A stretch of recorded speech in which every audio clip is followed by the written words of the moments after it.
Hello guys, कैसे आप लोग? कैसे चल रही सबकी पढ़ाई? एकदम बढ़िया, एकदम मजेदार। तो my name is Sanjeev Pandey और स्वागत है आपका अपने प्यारे से चैनल में, खूबसूरत से चैनल में, जेआर कॉलेज में, जो कि पार्ट है जेआर ट्यूटोरियल का।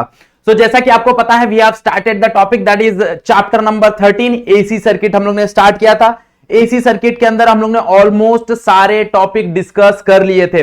भाई हम लोग ने डिस्कस कर लिया था कि आरएमएस वैल्यू क्या होता है, तुम्हारा एवरेज वैल्यू क्या होता है, फिर रेजिस्टेंस अगर एसी के साथ लगाए तो कैसा बिहेव करेगा, इंडक्टर अगर एसी के साथ लगाए तो कैसा बिहेव करेगा, तुम्हारा कैपेसिटर अगर एसी के साथ लगाए तो कैसा बिहेव करेगा। फिर हम लोग ने एलसीआर सर्किट देख लिया था, हम लोग ने पावर डेसिपेशन देख लिया था हर एक सर्किट का, यस और नो। आज हम लोग बात करने वाले हैं, आज हम लोग एलसी ऑसिलेशन, रेजोनेंस की बात करेंगे, शार्पनेस ऑफ रेजोनेंस की बात करेंगे, चोक कॉइल की बात करेंगे। बेसिकली आज हम लोग ट्राई करेंगे ये टॉपिक एंड करने के लिए, फिर नेक्स्ट लेक्चर में हम लोग इसका न्यूमेरिकल देख लेंगे। ओके चलो, सो लेट अस स्टार्ट। तो व्हाट इज एलसी ऑसिलेशन, क्या होता है एलसी ऑसिलेशन? ओके, तो लेट अस कंसीडर, भाई हम लोग क्या करते हैं, हम लोग एक यहां पे मैंने एक ये ले लिया, इंडक्टर ले लिया, ये मेरा इंडक्टर हो गया।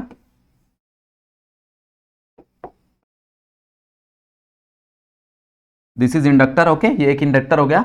और मान लो इस इंडक्टर के साथ मैंने एक कैपेसिटर लगा दिया। ओके, और लगाने से पहले इस कैपेसिटर को क्या किया? चार्ज किया। लगाने से पहले इस कैपेसिटर को कहीं से चार्ज किया। मतलब मान लो कि ये कैपेसिटर को यहां से निकाला,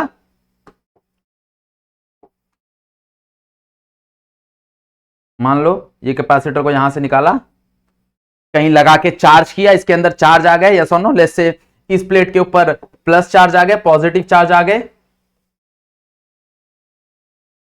और इसके ऊपर नेगेटिव चार्ज आ गए। लेट्स से कहीं से हम लोग ने चार्ज लाया और बाद में मैंने इसके ऊपर लगा दिया। क्या किया? इसके ऊपर लगा दिया। ओके, इस इंडक्टर के साथ इसको लगा दिया। तो जैसे ही मैंने इंडक्टर के साथ लगाया, क्या हुआ देखो जरा। जैसे यहां पे मैंने इंडक्टर के साथ लगाया, कहानी क्या हुई वो ध्यान दो। तो जैसे ही मैंने इसको इंडक्टर के साथ लगाया तो ये become high potential and this become low potential. तो जैसे ये हाई पोटेंशियल है और ये लो पोटेंशियल है, तो मुझे पता है ड्यूरिंग दिस प्रोसेस क्या फ्लो होगा, एक करंट फ्लो होना चालू होगा, हाँ या ना। तो यहां पे अगर हम देखने जाएं तो यहां पे क्या हुआ, एक करंट फ्लो होना चालू हुआ। तो जैसे ही मैंने कैपेसिटर को लगा दिया तो भाई यहां से यहां चार्ज हमेशा ऐसे फ्लो होगा, हमको पता है। और करंट हमेशा कैसे फ्लो होगा? ऐसे फ्लो होगा। तो करंट हमेशा पॉजिटिव साइड से, यस और नो। तो ये तुम्हारा पॉजिटिव साइड से करंट फ्लो होना चालू हो गया। इसको अगर हम नहीं भी दिखाएंगे तो कोई प्रॉब्लम नहीं। ओके, पॉजिटिव साइड से हमारा करंट फ्लो होना चालू हो गया, चालू हो गया, चालू हो गया। अब जैसे ही करंट इसके अंदर से फ्लो होगा तो हमको पता है कि भाई ये जो कैपेसिटर है, ये जब डिस्चार्ज हो रहा है तो डिस्चार्ज होते टाइम इसकी जो आई की वैल्यू है दैट इज चेंजिंग, मतलब current is changing. Since current is changing, इसके अंदर जो मैग्नेट फील्ड बनेगा वो भी क्या बनेगा? चेंजिंग बनेगा। क्योंकि हमको पता है भाई एक सोलिनॉइड है, सोलिनॉइड के अंदर से चेंजिंग करंट फ्लो हो रहा है। अब सोलिनॉइड के अंदर से चेंजिंग करंट फ्लो हो रहा है तो ऑब्वियस सी बात है कि ये क्या बनाएगा? ये एक मैग्नेटिक फील्ड बनाएगा, हाँ है ना। ये क्या बनाएगा? एक मैग्नेटिक फील्ड बनाएगा। एंड दैट मैग्नेटिक फील्ड भी है चेंजिंग मैग्नेटिक फील्ड। ये जो मैग्नेटिक फील्ड बनाएगा, दैट मैग्नेटिक फील्ड भी है changing magnetic field. And that changing magnetic field क्या करेगा? एक इंड्यूस ईएमएफ बनाएगा, हाँ या ना। और वो इंड्यूस ईएमएफ क्या करेगा? ये वाले करंट को अपोज करेगा, यस और नो। मतलब क्या होगा कि भाई यहां पे जैसे जैसे ये करंट बढ़ते जाएगा, वो सारा करंट इसके अंदर स्टोर होते जाएगा in terms of magnetic field. सारा का सारा क्या स्टोर होते जाएगा? In terms of magnetic field, हाँ या ना। सारा का सारा in terms of magnetic field store होते जाएगा। तो स्टोर होते होते होते होते बहुत सारा मैग्नेटिक फील्ड स्टोर हो गया। मान लो इसको अलग डायग्राम से दिखाता हूं।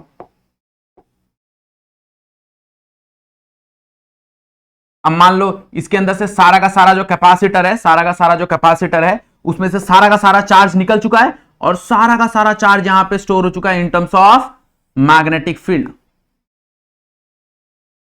In terms of magnetic field ये स्टोर हो चुका है इसके अंदर सारा का सारा चार्ज, बराबर। मतलब ये पूरा का पूरा डिस्चार्ज हो चुका है, कैपेसिटर जितना था सारा का सारा डिस्चार्ज हो चुका है। ओके, अब सारा का सारा डिस्चार्ज हो चुका है और सारा का सारा मैग्नेटिक फील्ड इसके अंदर स्टोर हो चुका है, मतलब सारा का सारा मैग्नेटिक फील्ड बन चुका है, यस और नो। अब मुझे पता है धीरे धीरे इसके अंदर का चार्ज करंट क्या होना चालू होगा? कम होना चालू होगा, डिक्रीज होना चालू होगा। तो जैसे जैसे करंट डिक्रीज होना चालू होगा, according to the Lenz law, Lenz law क्या बोलता है? जो भी कॉज है उसको अपोज करो। तो अगर करंट डिक्रीज होना चालू हो रहा है तो वो क्या करना चालू करेगा? वो करंट को इंक्रीज करना चालू करेगा, यस और नो। मतलब यहां पे जो मैग्नेटिक फील्ड स्टोर्ड है और इस मैग्नेटिक फील्ड की वजह से जो मैग्नेटिक एनर्जी स्टोर्ड है, okay, that energy is nothing but, हमको पता है Li2, हाँ है ना, हाफ Li2 मेरे ख्याल से मैग्नेटिक फील्ड की जो एनर्जी है दैट इज हाफ Li2। तो ये जो एनर्जी स्टोर्ड है, ये एनर्जी स्टोर्ड एनर्जी कहां होने लगेगी भाई, स्टोर्ड एनर्जी वापस डिक्रीज होने लगेगी और वो किसको देने लगेगी, वो इंड्यूस ईएमएफ को देने लगेगी, टू अपोज नहीं, क्या करना है भाई, वो डिक्रीज हो रहा है ना तो उसको इंक्रीज करना है क्योंकि उसके कॉज को अपोज करना है। तो क्या होगा, यहां से फ्लो ऑफ करंट बढ़ना चालू हो जाएगा, वापस इसके अंदर से करंट फ्लो होना चालू हो जाएगा बट इन अपोजिट डायरेक्शन। तो यहां पे क्या होगा भाई, नेक्स्ट अगर नेक्स्ट डायग्राम में हम लोग देखें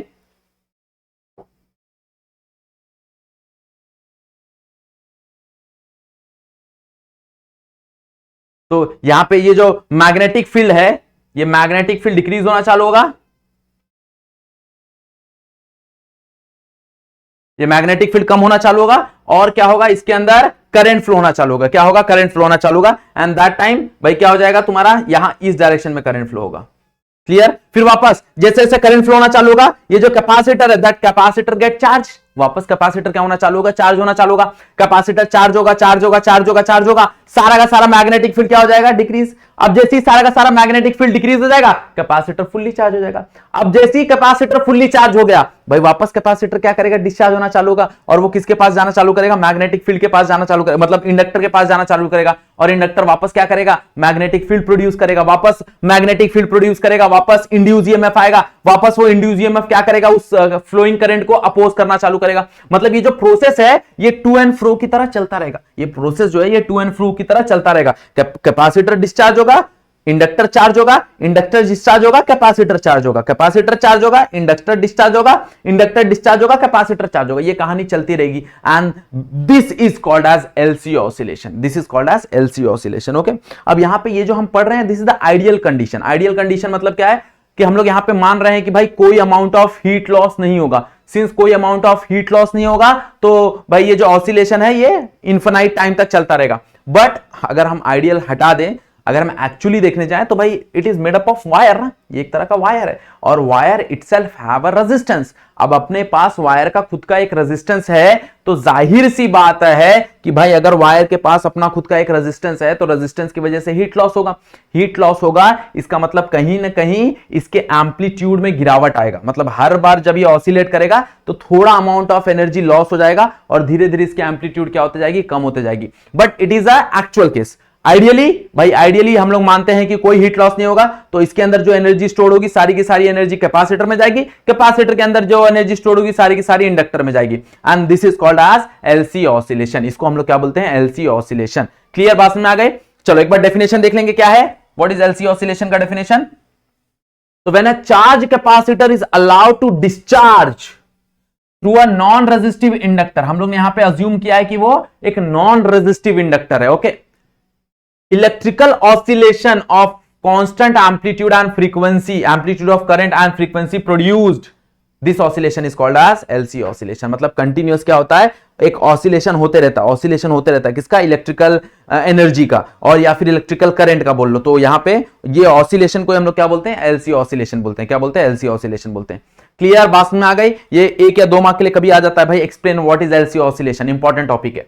चलो नेक्स्ट इज रेजोनेंस। अब व्हाट इज रेजोनेंस, क्या होता है रेजोनेंस। तो अगर हम ध्यान से देखें एक्सएल और एक्सी का फॉर्मूला देखो भाई, एक्सएल क्या होता है, एक्सएल होता है omega L which can be written as 2f l।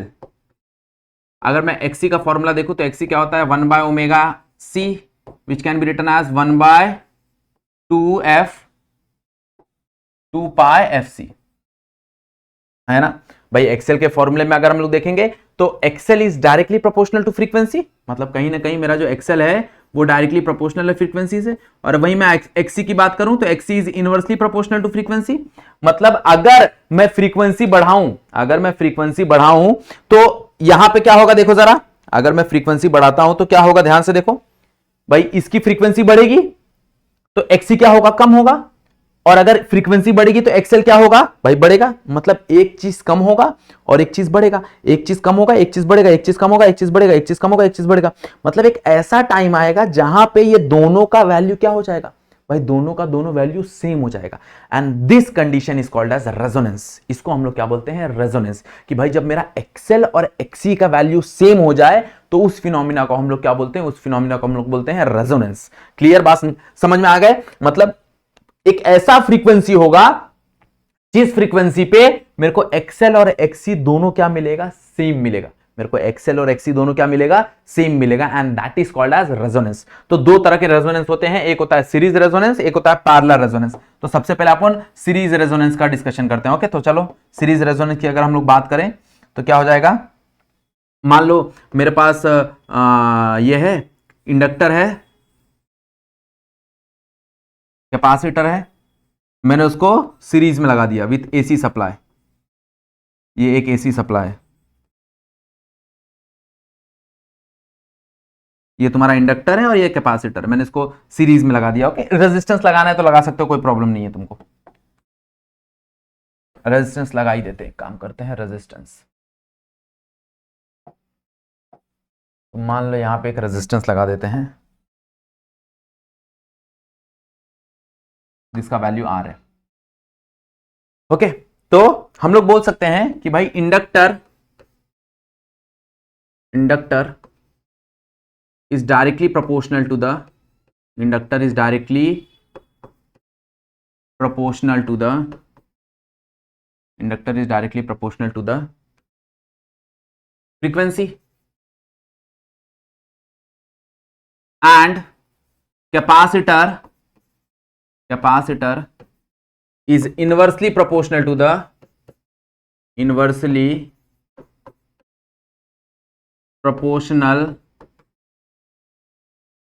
Frequency, है ना। तो अगर एक डायरेक्टली प्रोपोर्शनल है, एक इनवर्सली प्रोपोर्शनल है, तो जाहिर सी बात है जब मैं फ्रीक्वेंसी को इंक्रीज करूंगा तो एक वैल्यू डिक्रीज होगा और एक वैल्यू इंक्रीज होगा, या फिर मैं फ्रीक्वेंसी डिक्रीज करूंगा तो भी एक वैल्यू इंक्रीज होगा और एक वैल्यू डिक्रीज होगा। मतलब एक सिचुएशन आएगा एट सम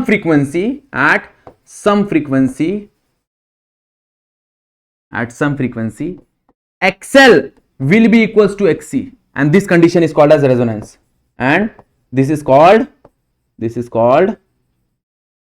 a resonance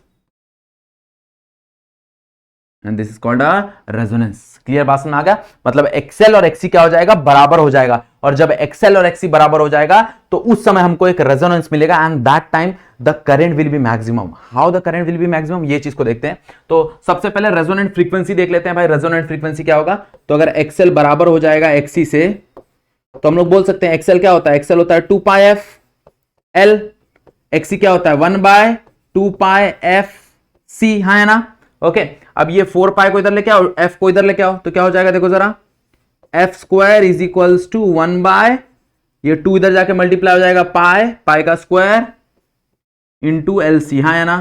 तो एफ स्क्वायर आ गया मेरे को 1/4 पाई स्क्वायर एल सी, ये स्क्वायर रूट उधर लेके जाऊंगा तो क्या मिलेगा, therefore F is equals to 1/2 pi बाहर आ जाएगा स्क्वायर रूट के under root L C and this is called as resonant frequency.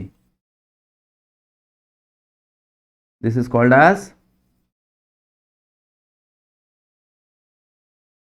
Resonant का स्पेलिंग देख लेना, रेजोनेंट फ्रीक्वेंसी।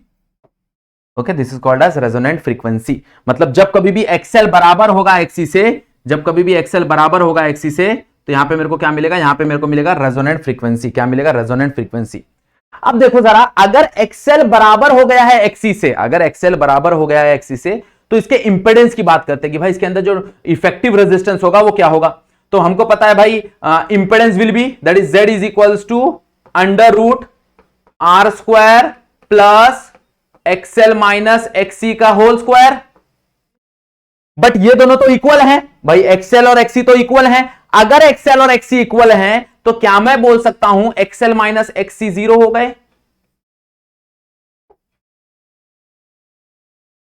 अगर ये दोनों इक्वल हैं तो XL माइनस XC क्या हो गए, 0 हो गए। और जैसे ही XL माइनस XC 0 होंगे क्या मिलेगा, therefore Z is equals to under root of R का स्क्वायर और that become Z is equals to R। मतलब यहां पे जो भी इंपेडेंस हो रहा होगा वो सिर्फ किसकी वजह से हो रहा होगा, वो सिर्फ हो रहा होगा मात्र रेजिस्टेंस की वजह से। So therefore the impedance is due to only the resistance is due to only the resistance। वो मात्र सिर्फ रेजिस्टेंस की वजह से हो रहा है। अब सिर्फ रेजिस्टेंस की वजह से अगर उस पर रेजिस्टेंस लग रहा है तो जाहिर सी बात है ओवरऑल रेजिस्टेंस कम होगा, और जब ओवरऑल रेजिस्टेंस कम होगा तो इसका मतलब है जो करंट है वो क्या होगा, मैक्सिमम होगा। मतलब दिस सिचुएशन के लिए the current you will get is the maximum current. Okay, तो अगर हम लोग देखने जाए तो इसका ग्राफ अगर जनरली देखने जाए ना तो ऐसा ग्राफ बनता है करंट वर्सेस इसके लिए। मान लो ये तुम्हारा करंट है और मान लो ये तुम्हारा फ्रीक्वेंसी है। This is frequency and this is current. तो कुछ ऐसा ग्राफ तुमको मिलेगा। ये जो वैल्यू है ना, ये दिस इज योर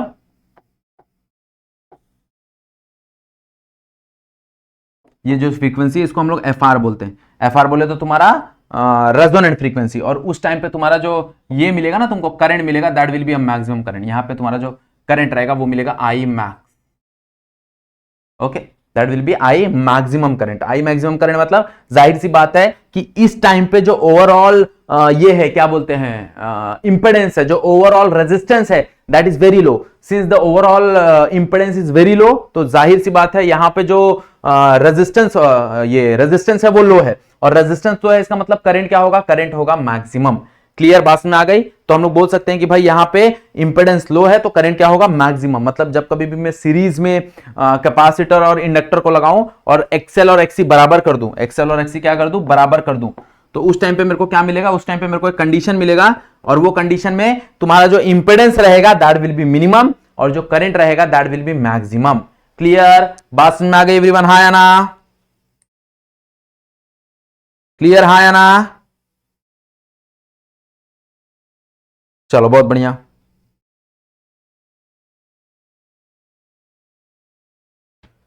ओके आगे बढ़े। Next is your parallel resonance. अब पैरेलल रेजोनेंस में क्या होता है देखो जरा ध्यान से, और कभी कभी क्या होता है मतलब इनके बीच में डिफरेंस बिटवीन भी पूछ लेते हैं, भाई what is the difference between series resonance and parallel resonance.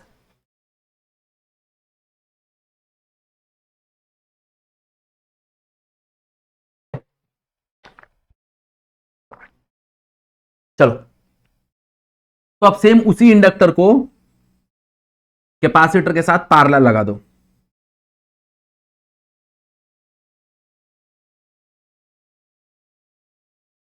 और यहां पे एक एसी सप्लाई लगा दो। ये तुम्हारा एक एसी सप्लाई हो गया, ये तुम्हारा इंडक्टर हो गया और एक कैपेसिटर हो गया। ओके, अब मुझे पता है कि भाई जब कभी भी पैरेलल कनेक्शन होता है तो पैरेलल कनेक्शन में जो करंट फ्लो होता है वो अलग अलग फ्लो होता है। मतलब मान लो यहां से करंट फ्लो होगा IL और यहां पे करंट फ्लो होगा IC, बराबर, क्योंकि पैरेलल कॉम्बिनेशन में यहां से जो भी करंट फ्लो हो रहा होगा वो करंट यहां जाके स्प्लिट हो जाएगा। तो the current flowing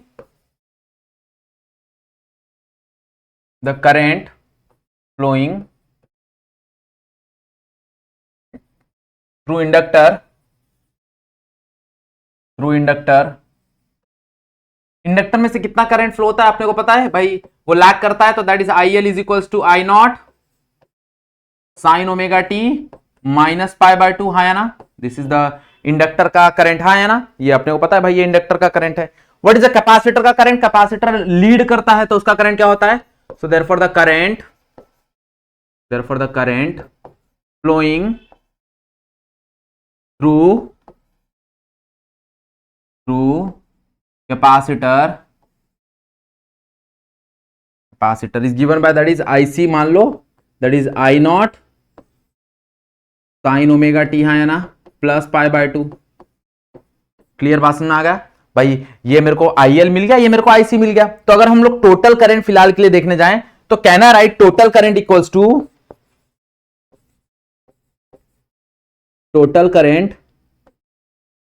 to IC plus IL, हाँ या ना?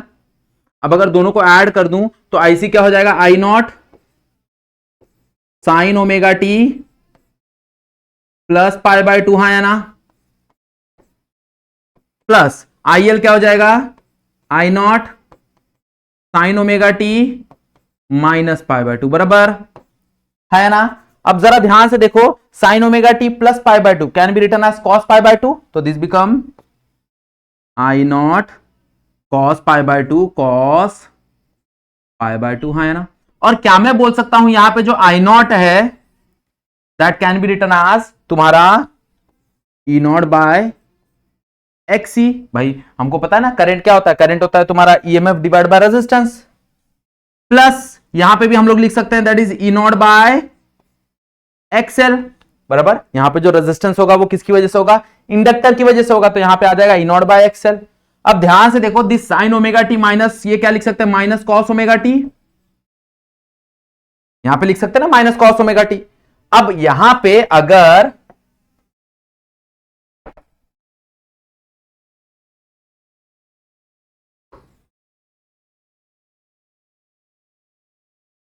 अगर ध्यान दो, तो क्या मैं cos pi by to, cos pi by to, sorry ये ओमेगा टी आएगा, हाँ यहाँ पे पाई बाय टू नहीं आएगा, ओमेगा टी आएगा। cos ओमेगा बाहर आ जाएगा, ई नॉट बाहर आ जाएगा, एवरीथिंग बिकम बाहर। तो अगर बाहर आ गया तो क्या ही मिलेगा, देखो जरा, therefore I is equals to E nought बाहर आ गया, cos ओमेगा टी बाहर आ गया, अंदर क्या बचा, that is 1 by XC minus 1 by XL. यहां पे माइनस बच रहा है ना, सिंपली हाँ है ना। तो I is equals to E nought cos omega t in bracket 1 by XC minus 1 by XL. अब देखो जरा ध्यान से देखो, यहां पे I का वैल्यू मिनिमम कब होगा, I का वैल्यू मिनिमम कब होगा, तो I का वैल्यू मिनिमम तब होगा जब ये वैल्यू जीरो हो जाए।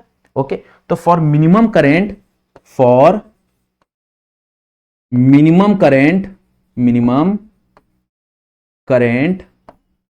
Current 1 by XC minus 1 by XL should be equal to zero. भाई 1 by XL minus 1 by XC अगर जीरो हो गया, ये पूरा का पूरा ब्रैकेट अगर जीरो हो गया, तो zero into this will be zero. मतलब मेरे को आई क्या मिलेगा, आई मेरे को मिनिमम मिलेगा, सबसे कम मिलेगा। मतलब वहां पे आई का वैल्यू जीरो रहेगा कब, जब ये कंडीशन जीरो हो जाए। और ये कंडीशन जीरो हो गया मतलब ये एक्सएल उधर जाएगा तो प्लस हो जाएगा। तो मैं बोल सकता हूं 1 by XC will be 1 equals to 1 by XL, और यहां से मेरे को देयरफॉर क्या मिलेगा, XL is equals to XC and this is the condition of resonance मतलब यहां पे भी रेजोनेंस होगा, बट उस रेजोनेंस के लिए मेरे को मैक्सिमम करंट नहीं मिनिमम करंट मिलेगा। मतलब अगर मिनिमम करंट मिल रहा है तो उस समय जो इंपेडेंस होगा दैट विल बी मैक्सिमम। मतलब जब कभी भी मैं इसको पैरेलल में लगाऊं, इसको अगर मैं पैरेलल में लगाऊं और मैं सोचूं कि मेरे को इंपेडेंस कम मिलेगा, ऐसा नहीं है। उस टाइम पे मेरे को इंपेडेंस ज्यादा मिलेगा, मतलब वहां पे रेजिस्टेंस ज्यादा होगा, और रेजिस्टेंस ज्यादा होगा तो करंट क्या होगा, कम होगा। तो यहां पे मेरे को करंट कम मिलता है। और अगर रेजोनेंट फ्रीक्वेंसी देखने जाए तो रेजोनेंट फ्रीक्वेंसी तो ऑलरेडी अपन ने डिराइव किया हुआ है। तो resonant frequency is given by, resonant frequency का फॉर्मूला वही रहेगा,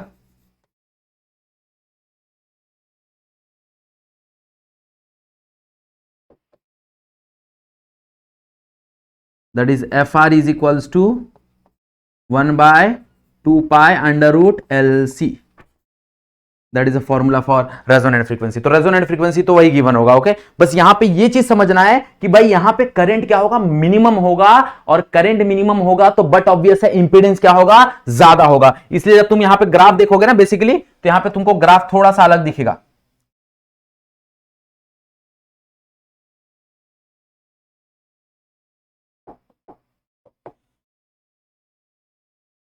यहां पे तुमको ग्राफ ऐसा दिखता है, ये जो होता है ना, ये होता है तुम्हारा एफ आर, और ये जो होता है तुम्हारा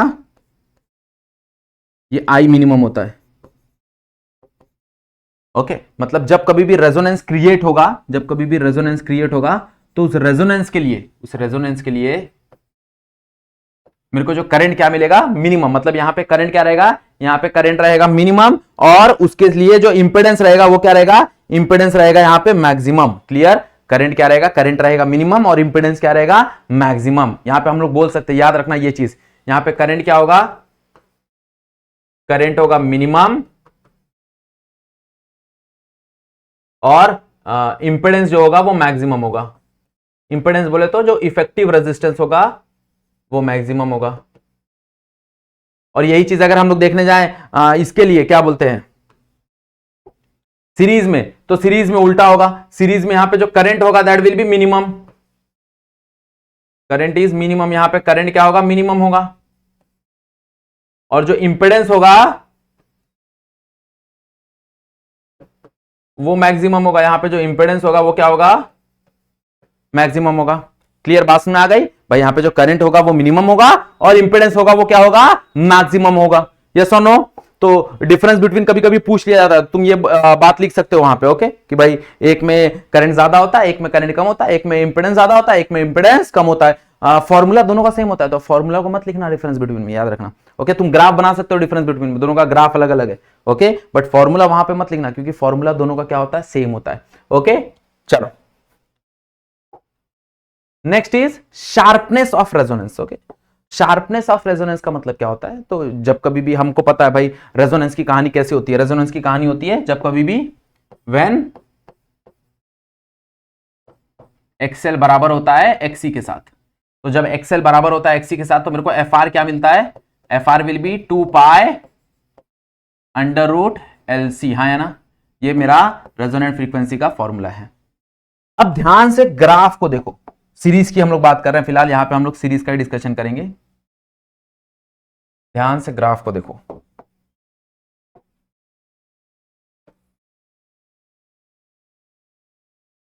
तो ये जो वैल्यू है, यहां पे जो वैल्यू है ये मेरा पिक वैल्यू है, हाँ है ना, मतलब यहां पे इस फ्रीक्वेंसी के लिए मान लो इसको हम लोग ओमेगा नॉट से रिप्रेजेंट करते हैं या फिर ओमेगा आर से रिप्रेजेंट करते हैं, जैसे ओमेगा आर से रिप्रेजेंट करते हैं। ओके, तो यहां पे मेरे को जो वैल्यू मिलेगा वो मेरे को मैक्सिमम मिलेगा, क्या मिलेगा, मैक्सिमम मिलेगा, मतलब यहां पे जो करंट रहेगा वो क्या रहेगा, मैक्सिमम रहेगा, that is I max, that is I max. अब अगर हम लोग देखने गए, आई मैक्स है मेरे पास, अगर हम लोग देखने जाए तो अगर मैं कम करता हूं, फ्रीक्वेंसी को कम करता हूं, लेट्स से कोई ओमेगा 1 फ्रीक्वेंसी पे आता हूं मैं, यहां पे ओमेगा 1 फ्रीक्वेंसी है, तो ओमेगा 1 फ्रीक्वेंसी के लिए अगर मैं देखने जाऊं तो ओमेगा 1 फ्रीक्वेंसी के लिए मेरे को जो करंट मिलेगा ना वो मिलेगा इसका √2 का, जो करंट मिलेगा वो मेरे को क्या मिलेगा, इसका √2। तब यहां पे जो करंट मिलेगा वो बेसिकली मिलेगा आई मैक्स का डिवाइड बाय √2, और ये वाले करंट पे क्या हो जाएगा, ये वाले करंट पे तुम्हारा जो पावर है ना वो हाफ हो जाता है, पावर क्या हो जाता है, हाफ हो जाता है। मतलब बेसिकली अगर हम लोग देखने जाए तो यहां पे वही अगर मैं बढ़ाना चालू करूं तो यहां पे मेरे को एक इंक्रीज मिलेगा, देखो जरा, और मान लो इसको नाम देता हूं मैं ओमेगा 2, तो यहां पे अगर हम समझेंगे तो ये ओमेगा 1 से लेके ओमेगा 2 तक, मतलब यहां से लेके यहां तक, यहां से लेके यहां तक, ये जो कहानी है ना, इनके बीच में जो करंट होता है ना उसका वैल्यू अच्छा खासा होता है, मतलब इसके बीच में जो करंट होगा that current will be lying between I max √2 और कहां से आई मैक्स तक, मतलब वैल्यू पिक होगा। देखो पहले आई मैक्स होगा, आई मैक्स √2, फिर वो पिक पे जाएगा, लेट्स से आई मैक्स, और फिर वापस वो वहां से कहां जाएगा, आई मैक्स √2 पे, और इसके दौरान जो पावर होता है ना, यहां पे सबसे ज्यादा पावर होगा, यहां पे हाफ पावर होगा, मतलब इस पॉइंट पे हाफ पावर होगा और इस पॉइंट पे हाफ पावर होगा। ओके, ये चीजें होंगी, बट अगर हम ध्यान दें, बट अगर हम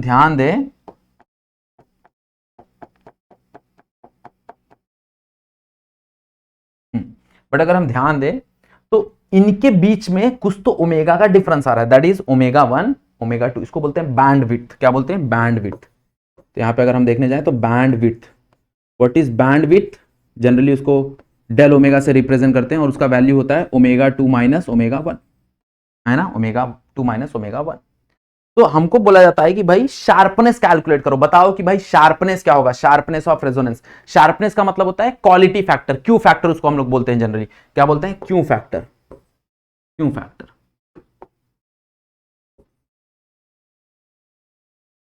और क्यू फैक्टर कैसे डिफाइन होता है जरा देखो, कब बोलेंगे हम लोग शार्प वैल्यू मिल रहा है, शार्प वैल्यू मिल रहा है मतलब सबसे मैक्सिमम पावर मिल रहा है। सबसे मैक्सिमम पावर कब मिलेगा, जब ये जो चीज है ना ये बहुत छोटी होगी, मतलब मेरा जो बैंडविड्थ है वो बहुत छोटा होगा एज कंपेयर टू मेरा ओमेगा आर। तो इसको हम लोग डिफाइन करते हैं to the resonant frequency, resonant frequency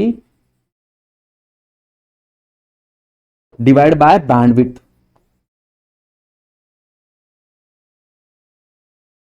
इसको कैसे डिफाइन करते हैं, क्यू फैक्टर को कैसे डिफाइन करते हैं, it is a ratio of resonant frequency it is the ratio of resonant frequency to the bandwidth. तो इसको हम लोग ऐसे भी लिख सकते हैं, Q value is equals to omega R divide by omega del omega, और डेल ओमेगा क्या ही होता है, that is omega R divide by omega 2 minus omega 1, या फिर ओमेगा 1 माइनस ओमेगा 2, डिफरेंस है ये।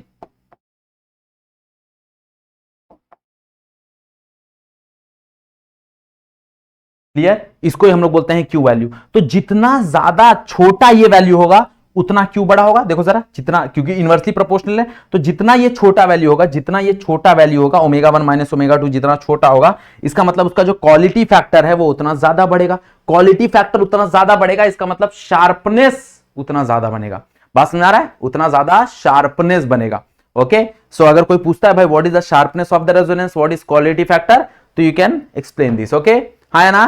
क्लियर? समझ में आ गया एवरीवन? पक्का? चलो, नेक्स्ट इज चोक कॉइल। अब व्हाट इज चोक कॉइल? तो generally choke coil is nothing but a inductor. Okay, choke coil मतलब क्या होता है? चोक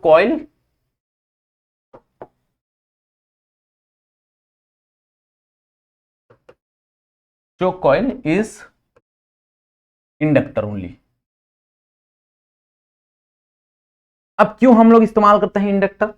तो यहां पर रेजिस्टेंस इस्तेमाल नहीं करते, रेजिस्टेंस के जगह हम इस्तेमाल करते हैं इंडक्टर। क्या इस्तेमाल करते हैं? रेजिस्टेंस के हम जगह इस्तेमाल करते हैं इंडक्टर। कारण यह है कि रेजिस्टेंस में थोड़े बहुत ड्रॉबैक्स है। क्या ड्रॉबैक्स है देखो जरा। तो रेजिस्टेंस में हीट प्रोड्यूस होता है,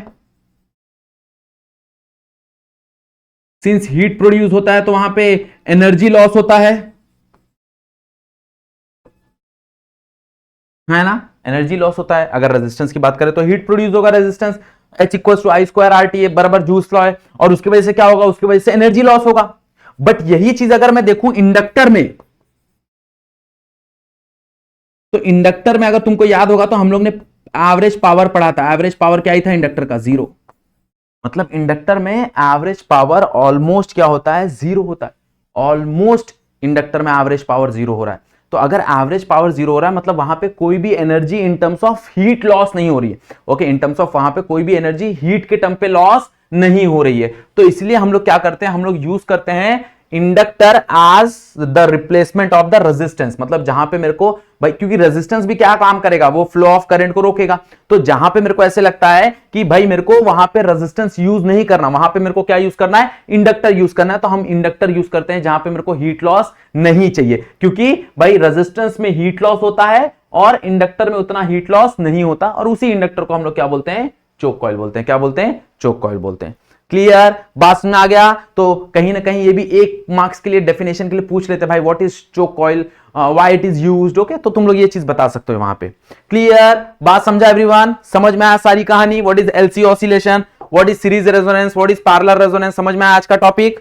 चलो, बहुत बढ़िया। Okay, so here we have completed your topic that is AC circuit. यहां पे हम लोग ने एसी सर्किट कंप्लीट कर लिया है। नेक्स्ट लेक्चर में सारे फॉर्मूलाज के साथ रेडी रखना, क्योंकि हम लोग नेक्स्ट लेक्चर में स्टार्ट करेंगे तुम्हारा न्यूमेरिकल पार्ट, और उसके बाद हमारा एक ही टॉपिक बचा हुआ है that is your semiconductor. So from next to next lecture we will start with a semiconductor. Almost ये वीक में या फिर हाँ हार्डली 10 जनवरी तक हम लोग ये क्या करेंगे? एंड अप कर देंगे। क्लियर? समझा एवरीवन? चलो, बहुत बढ़िया। सो अगर वीडियो को यहां तक देख लिया है तो क्या करना है? वीडियो को लाइक करना है, चैनल पर फर्स्ट टाइम है तो चैनल को सब्सक्राइब कर लेना, और बेल आइकन जरूर दबाना, जैसे ही तुम तक वीडियो अपलोड हो तुम तक वो वीडियो पहुंच जाए। बराबर?